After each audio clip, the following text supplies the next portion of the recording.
दोस्तों, अगर आप एक यूपी पॉलीटेक्निक एंट्रेंस एग्ज़ाम के स्टूडेंट हैं एंड प्रिपरेशन कर रहे हैं अपने एंट्रेंस एग्ज़ाम को देने के लिए, सो आज आप इस वीडियो को शुरू से लेकर लास्ट तक ज़रूर देखिएगा, क्योंकि इस वीडियो में हम आपको एक न्यू चैप्टर स्टार्ट करने वाले हैं जो है बल आघूर्ण। और इससे जितने भी इम्पोर्टेंट क्वेश्चंस बनते हैं सबको इस वीडियो में हम कवर करने वाले हैं। और आज ये चैप्टर हमारा ख़त्म हो जाएगा, फिनिश हो जाएगा, और उसके बाद से हम नेक्स्ट चैप्टर स्टार्ट करेंगे, क्योंकि बहुत सारे जो दो से तीन ही क्वेश्चन इस चैप्टर से आते हैं, इसलिए ज़्यादा इंपॉर्टेंट क्वेश्चन इससे नहीं बनेंगे। फिर भी हमने टॉप 10 क्वेश्चन को इसमें से फाइंड किया है और उसी टॉप 10 क्वेश्चंस के बारे में हम डिस्कस करने वाले हैं। सो वीडियो को शुरू से लेकर लास्ट तक ज़रूर देखिएगा। एंड चैनल पर पहली बार आते हैं तो चैनल को सब्सक्राइब करके चैनल के साथ जुड़ जाइए, क्योंकि ऐसी ही वीडियोज़ आपको रेगुलर देखने को मिलती हैं। तो नमस्कार दोस्तों, मैं हूँ रोशन और स्वागत है आप सभी का पांडे जी टेक्निकल में। और दोस्तों, अगर आप एक पॉलीटेक्निक एंट्रेंस एग्ज़ाम के स्टूडेंट हैं तो डिस्क्रिप्शन में आपको मेरी वेबसाइट का लिंक मिल जाएगा, वहाँ से आप पॉलीटेक्निक के बारे में बहुत अच्छी जानकारी प्राप्त कर सकते हैं, तो उसे एक बार ज़रूर चेक कीजिएगा। दोस्तों, बढ़ते हैं हम अपने सबसे पहले क्वेश्चन की तरफ। सबसे पहला क्वेश्चन हमारा ये है कि यदि बल पिंड को वामावर्त घुमाने की प्रवृत्ति रखता है तो उसका आघूर्ण होगा। यानी कि यदि बल जो है वो पिंड को, यानी कि जो पिंड है उसको एंटी क्लॉकवाइज घुमाने की प्रवृत्ति रखता है, तो उसका आघूर्ण क्या होगा, उसका मोमेंटम क्या होगा। और यहाँ पे आपको 4 ऑप्शन देखने को मिल जाते हैं, जिसमें पहला ऑप्शन धनात्मक, दूसरा ऑप्शन ऋणात्मक, तीसरा ऑप्शन शून्य और चौथा ऑप्शन इनमें से कोई नहीं। तो जब भी बल जो है वो किसी भी पिंड को एंटी क्लॉकवाइज घुमाने की प्रवृत्ति रखता है, यानी कि वामावर्त घुमाने की प्रवृत्ति रखता है, तो इसका मतलब जो है कि उसका आघूर्ण धनात्मक होगा। ठीक है, तो यहाँ पे ऑप्शन नंबर ए जो होगा वो यहाँ पे हमारा आंसर हो जाएगा। ठीक है दोस्त, बढ़ते हैं दोस्तों अपने नेक्स्ट क्वेश्चन की तरफ। नेक्स्ट क्वेश्चन हमारा काफ़ी इंपॉर्टेंट है कि उत्तोलक कितने प्रकार के होते हैं। ठीक है, तो सबसे पहले तो हम ये जान जाते हैं कि उत्तोलक है क्या। देखिए, उत्तोलक को इंग्लिश में लीवर कहते हैं, और ये एक ऐसा यंत्र होता है जिसमें हम कम प्रयास लगाकर अधिक से अधिक भार को उठा सकते हैं। ठीक है, जैसे बहुत सारे जो उत्तोलक के एग्जाम्पल हम जानते हैं, कैंची हो गया, सरौता हो गया। ठीक है, तो इन सारी चीज़ों को हम उत्तोलक, जैसे कल का हैंडल हो गया जो हैंड पंप होता है, वो एक उत्तोलक है जिसमें हम कम प्रयास लगा के बहुत अधिक जो भार है उसे उठा सकते हैं। तो ये सारे एग्जाम्पल हैं उत्तोलक के, जिसे हम लीवर कहते हैं इंग्लिश में। ठीक है, और ये 3 प्रकार के होते हैं। तो यहाँ पे आपको 4 ऑप्शन देखने को मिल जाते हैं, जिसमें पहला ऑप्शन 5 प्रकार के, दूसरा ऑप्शन 2 प्रकार के, तीसरा ऑप्शन 3 प्रकार के और चौथा ऑप्शन 1 प्रकार के। तो उत्तोलक जो होते हैं वो जनरली 3 प्रकार के होते हैं, इसलिए ऑप्शन नंबर सी जो होगा वो यहाँ पे हमारा आंसर हो जाएगा। ठीक है दोस्त, बढ़ते हैं दोस्तों अपने नेक्स्ट क्वेश्चन की तरफ। नेक्स्ट क्वेश्चन हमारा ये कह रहा है कि यांत्रिक लाभ सदैव 1 से अधिक होता है। ठीक है, यांत्रिक लाभ जो यहाँ पे मैकेनिकल एडवांटेज होता है वो 1 से अधिक किसका होता है।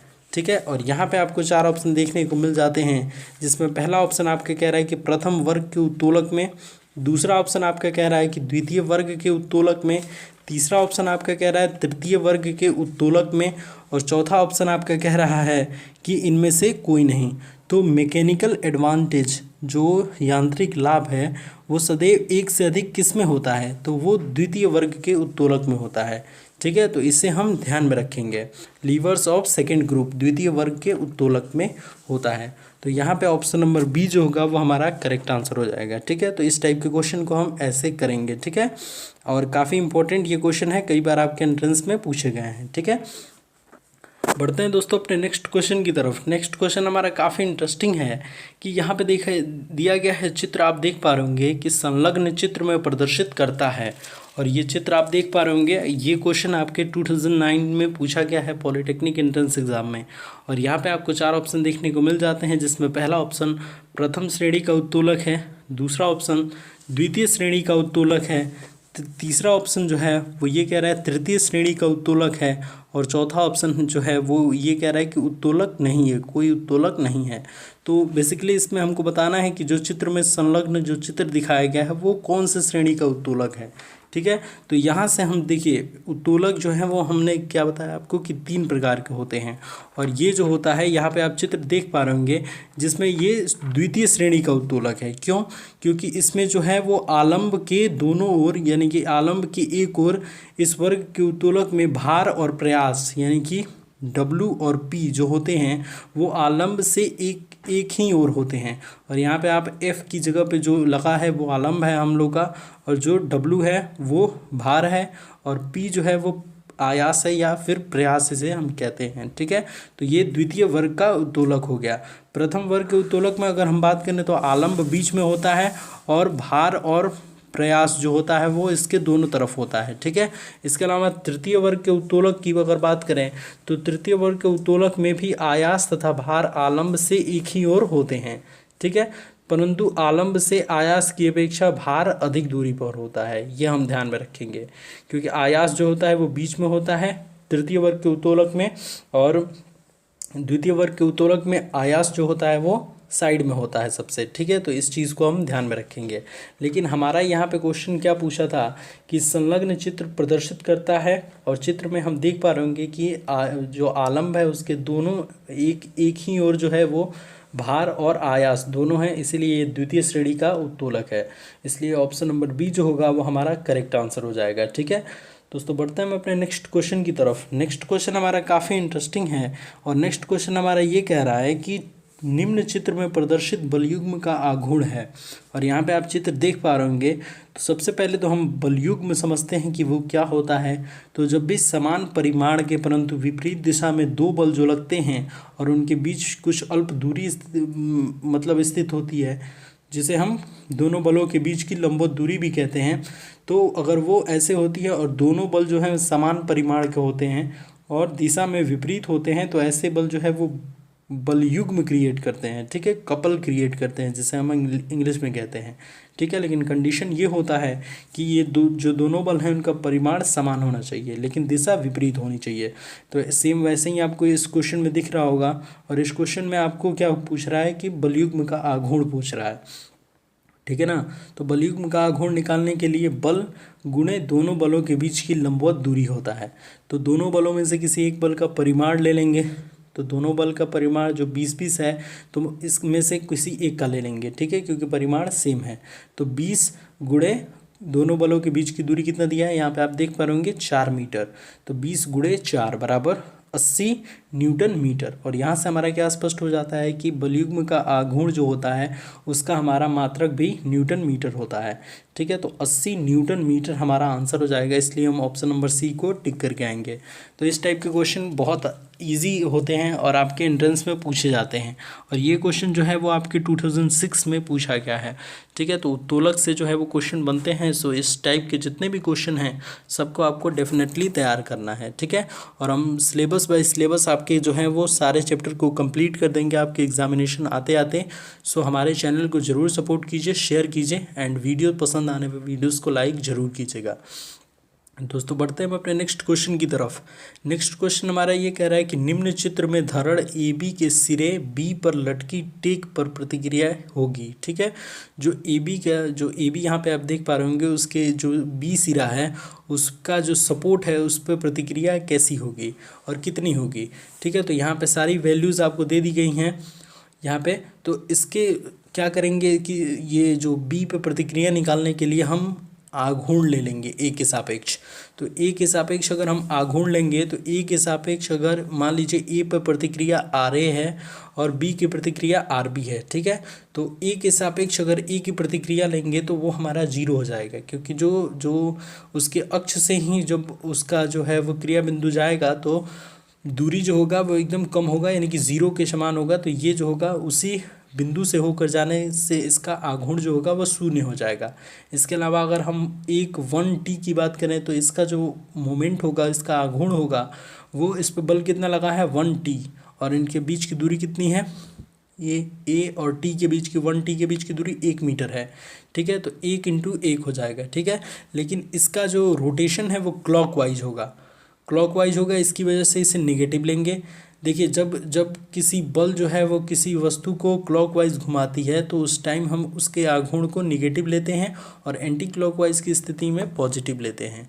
ठीक है, तो -1t हो जाएगा। और फिर ये दूसरा बल जो है 4 और 4t का जो है वो a के रिस्पेक्ट में आघूर्ण लेंगे तो इनके बीच की दूरी 1 + 1 2 हो जाएगा, और 4t का जो आघूर्ण होगा वो 4 × 2 यानी कि 8t हो जाएगा। ये भी माइनस में होगा क्योंकि इसका भी जो डायरेक्शन होगा वो हमारा क्लॉकवाइज होगा, ठीक है।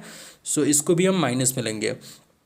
तीसरा है हमारा बी पे जो प्रतिक्रिया लग रही है आर बी, लेकिन इसकी जो डायरेक्शन होगी वो एंटी क्लॉकवाइज होगी, इसलिए हम इसको पॉजिटिव लेंगे। और पॉजिटिव लेंगे और इनके बीच की दूरी कितनी हो जाएगी 1 + 1 + 1 यानी कि 3 मीटर, ठीक है। और इस पे प्रतिक्रिया आर बी है तो आर बी × 3 यानी कि 3RB = 0, क्योंकि सभी जो आघूर्ण हैं उनका बीजगणितीय योग शून्य होता है संतुलन की स्थिति में, ठीक है। अब देखिए ये जो दोनों माइनस का आया है कौन कौन, एक -1t और एक आया है -8t, तो इसको पक्षांतर कर लेंगे तो 8 और 1 कितना हो जाएगा 9 हो जाएगा। तो 3RB = 9, तो RB = 3t, ठीक है ना। तो इस तरीके से हम इस चीज़ को ध्यान में रख के और इसका जो सॉल्यूशन है वो निकाल सकते हैं। तो यहाँ पे हमारा 3t आ गया, जो हमारा RB पर प्रतिक्रिया जो B सिरे पर टेक लगी हो उसकी प्रतिक्रिया 3t आ गई, इसलिए ऑप्शन नंबर सी जो होगा वो हमारा यहाँ पे आंसर हो जाएगा, ठीक है दोस्तों। इस टाइप के क्वेश्चन को हम इस तरीके से करते हैं।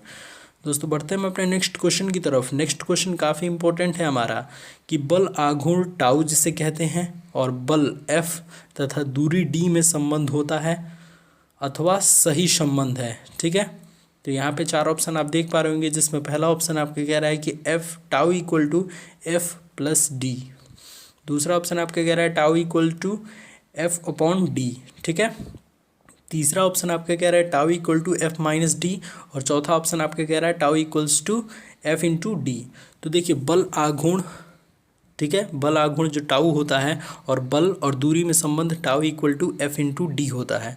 तो इस चीज़ से आपको ये चीज़ ध्यान में रखनी है कि बल आघूर्ण और जो बल होता है और दूरी होता है उसमें संबंध होता है टाउ = F × d। तो इस चीज़ से आप इस जो है इन सारे क्वेश्चन को ध्यान में रख सकते हैं, ठीक है।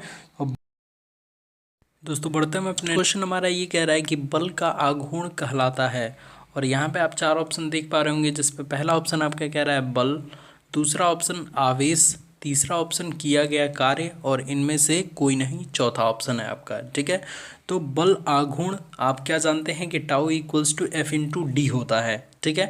और आप जानते हैं कि W = F × S होता है या फिर F × d होता है, ठीक है। कार्य बराबर बल गुणे विस्थापन होता है, ठीक है। तो हम इससे क्या जो है वो अंदाज़ा लगा सकते हैं कि देखिए बल आघूर्ण का भी मात्रक जो होता है वो न्यूटन मीटर होता है, और कार्य का भी मात्रक जो होता है वो न्यूटन मीटर होता है, ठीक है। तो इस चीज़ से हम ये मतलब अंदाज़ा लगा सकते हैं कि बल का आघूर्ण कहलाता है किया गया कार्य, ठीक है। तो इस चीज़ से हम इस बात को सिद्ध कर सकते हैं। सो ऑप्शन नंबर सी जो होगा वो यहाँ पे हमारा करेक्ट आंसर हो जाएगा, ठीक है दोस्त। तो इस टाइप के क्वेश्चन आपके एंट्रेंस में काफ़ी ज़्यादा बार पूछे जाते हैं, ठीक है दोस्त। बढ़ते हैं दोस्तों अपने नेक्स्ट क्वेश्चन की तरफ। नेक्स्ट क्वेश्चन हमारा ये कह रहा है कि तृतीय वर्ग के उत्तोलक में यांत्रिक लाभ सदैव होता है, और यहाँ पे आपको 4 ऑप्शन देखने को मिल जाते हैं, जिसमें पहला ऑप्शन आपका कह रहा है कि 1 से कम होता है, दूसरा ऑप्शन आपका कह रहा है कि 1 से अधिक होता है, तीसरा ऑप्शन आपका कह रहा है 1 होता है, और चौथा ऑप्शन आपका कह रहा है कि इनमें से कोई नहीं। तो देखिए तृतीय वर्ग का उत्तोलक जो होता है उसमें यांत्रिक लाभ जो होता है, मैकेनिकल एडवांटेज सदैव 1 से कम होता है। तो इस बात को हम ध्यान में रखेंगे, इसलिए ऑप्शन नंबर ए जो होगा वो हमारा करेक्ट आंसर हो जाएगा, ठीक है दोस्त। अब दोस्तों बढ़ते हैं हम अपने नेक्स्ट क्वेश्चन की तरफ। नेक्स्ट क्वेश्चन हमारा ये कह रहा है कि यदि बल पिंड को दक्षिणावर्त घुमाने की प्रवृत्ति रखता है तो उसका आघूर्ण होगा, और यहाँ पे आप 4 ऑप्शन देख पा रहे होंगे, जिसमें पहला ऑप्शन आपका कह रहा है कि धनात्मक, दूसरा ऑप्शन आपका कह रहा है ऋणात्मक, तीसरा ऑप्शन आपका कह रहा है 0, और चौथा ऑप्शन आपका कह रहा है कि इनमें से कोई नहीं। तो जब भी बल किसी पिंड को दक्षिणावर्त, कहने का मतलब क्या है क्लॉकवाइज, दक्षिणावर्त मतलब क्लॉकवाइज। तो जब भी कोई वस्तु जो है वो, जब भी कोई बल जो है किसी पिंड को दक्षिणावर्त घुमाता है यानी कि क्लॉकवाइज घुमाता है, तो उसका आघूर्ण हमेशा निगेटिव होता है, ऋणात्मक होता है, ठीक है। तो इस चीज़ को आपको ध्यान में रखना है। सो ऑप्शन नंबर बी जो होगा वो हमारा यहाँ पे करेक्ट आंसर हो जाएगा, ठीक है दोस्त। तो यही जो है वो क्वेश्चंस हमें आपको बताने थे, ये काफ़ी ज़्यादा इम्पोर्टेंट है आपके एंट्रेंस के लिए, ठीक है। तो इन सारे क्वेश्चन को आप डेफिनेटली तैयार कीजिएगा। एंड नेक्स्ट जो वीडियो आएगी वो केमिस्ट्री के 2 चैप्टर्स पे आएंगी, ठीक है। तो 2-2 चैप्टर करके हम सभी फिनिश कर देंगे, और उसके बाद हमारा टाइम अगर बचेगा तो हम मैथमेटिक्स को भी फिनिश करेंगे, ठीक है दोस्त। तो ऐसे ही वीडियोस को शेयर कीजिए, एंड चैनल पे पहली बार आते हैं तो चैनल को सब्सक्राइब करके चैनल के साथ जुड़ जाइए, और ज़्यादा से ज़्यादा वीडियोस को अपने दोस्तों में शेयर कीजिए। कैसा लगा ये वीडियो हमें कमेंट में ज़रूर बताइएगा। धन्यवाद दोस्तों, जय हिंद, जय भारत।